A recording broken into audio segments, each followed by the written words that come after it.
সূর্যভেদ প্রাণায়াম বা সূর্যভেদ কুম্ভক। সূর্যভেদ কুম্ভক অভ্যাস করার ফল।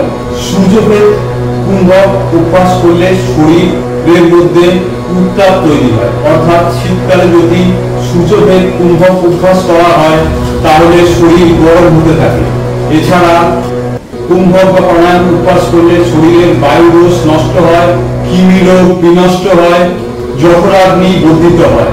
এই কুম্ভক অভ্যাস করার জন্য সুখাসন কিংবা পদ্মাসনে বসে হাত জ্ঞান মুদ্রায় হাঁটুর উপর রেখে সিদ্ধা সোজা করে বসতে হবে।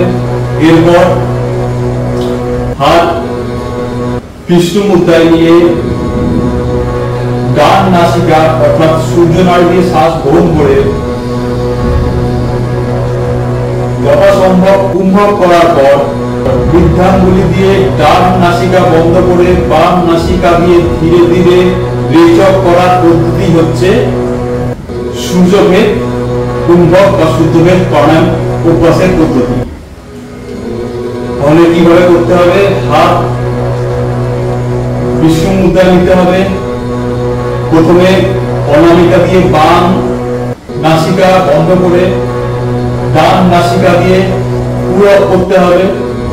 তারপর নিজের সাধ্য মতন কুম্ভক করে বৃদ্ধাঙ্গুলি দিয়ে ডান নাসিকা বন্ধ করে বাম নাসিকা দিয়ে ধীরে ধীরে শ্বাস ছাড়তে হবে।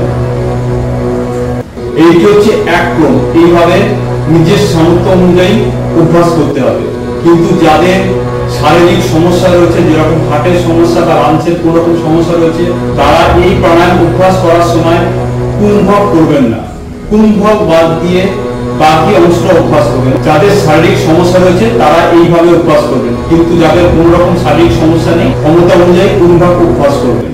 যাদের উচ্চ রক্তচাপের সমস্যা আছে তারা এই প্রাণায়াম বা এই কুম্ভকটি অভ্যাস করবেন না। প্রথম 5 থেকে 7 বার একটি প্রাণায়াম অভ্যাস করতে হয়।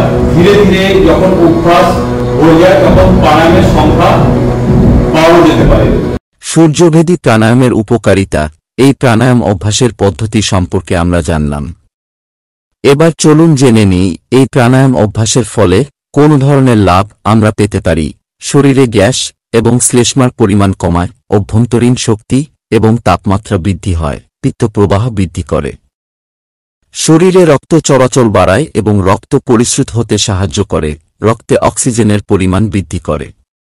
ভিডিওটি ভালো লাগলে লাইক, কমেন্ট ও শেয়ার করুন আর নিয়মিত আপডেট পেতে চ্যানেলটিকে সাবস্ক্রাইব করুন এবং বেল আইকনে গিয়ে ক্লিক করুন।